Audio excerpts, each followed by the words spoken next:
मंडळी, तर मला जायचं होतं मलकापूरला यासाठी की मला जायचं होतं माझ्या बहिणीच्या घरी. तर आलो गावाच्या फाट्यावर एसटीची वाट पुरं आलो. तेवढ्यात मला दिसला माझ्याकडे कट्टर समर्थक धोनीचा. मी म्हणलं, का रे भाई कुठं चाललो? तो म्हणे, अरे मी तेल्लारा चाललो. मी म्हणलं, अरे मला पण शेगाव जावं लागते.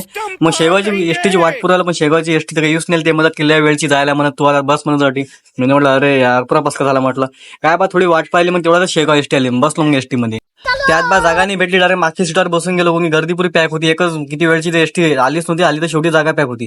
त्याबाद आलो शेगावमध्ये आलो नाही तर हे उतरायची गर्दी तुम्ही पोहू शकता किती गर्दी होती याच्यामध्ये. तर मी खाली वगैरे उतरलो. मला त्यानंतर मलकापूरची एसटी पाहायची होती.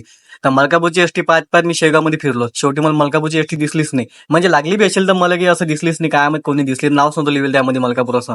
ते मला दिसली नाही की काय माहित, पण लिहिलं असेल तर काय माहित ते मला अरे कहना क्या चाहते हो? काय माहित नाही. त्यानंतर मी म्हटलं जाऊ दे, म्हटलं कडे आता काही दिसून आली, आपण डायरेक्ट खामगावला जो खामगाव मलकापूर एसटी बघू. मग निघलो शेगावमधून खामगावकडे निघायला. मग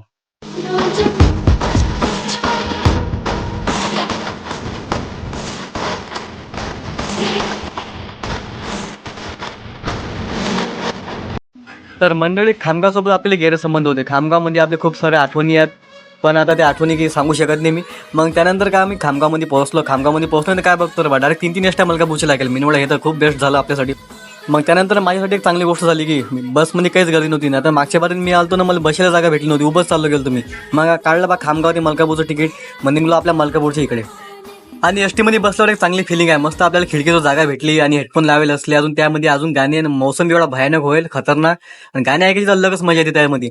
मग काय बा एकदम खाली सीट होतं, दिले पाय पसून अजून काय बसले याच्याकडे करत. मग लावले गाणे. अजून पोराला मलकापूरची वाट कधी मलकापूर येते. मग मग मंडळी फायनली मलकापूर आलेलं होतं. मलकापूर आले तर मग मी बच्चा खाली उतरायला गेलो. तर मग मी बच्चा खाली उतरला, मला काय दिसते का रे बा, इथं बस स्टँडच नाही. डायरेक्ट बस स्टँड काढून फेकायला म्हणजे एसट्या राहिल्याच जागाने उभं राहिले. मग मी म्हटलं हे तर काही सीन झालं म्हटलं आपल्यासोबत बाई. मग आपण उभं राहिलो, लावला बाप्पूले फोन, म्हटलं मी याठी उभा हो, म्हटलं बाटी काहीच तर बसायची सुविधा नाही. मग बाप्पू म्हणे थांब मी आलोच म्हणे, टेन्शन घेऊ नको. मग बाप्पूवाले त्याची गाडी घेऊन निघलो मग घराच्या इकडे.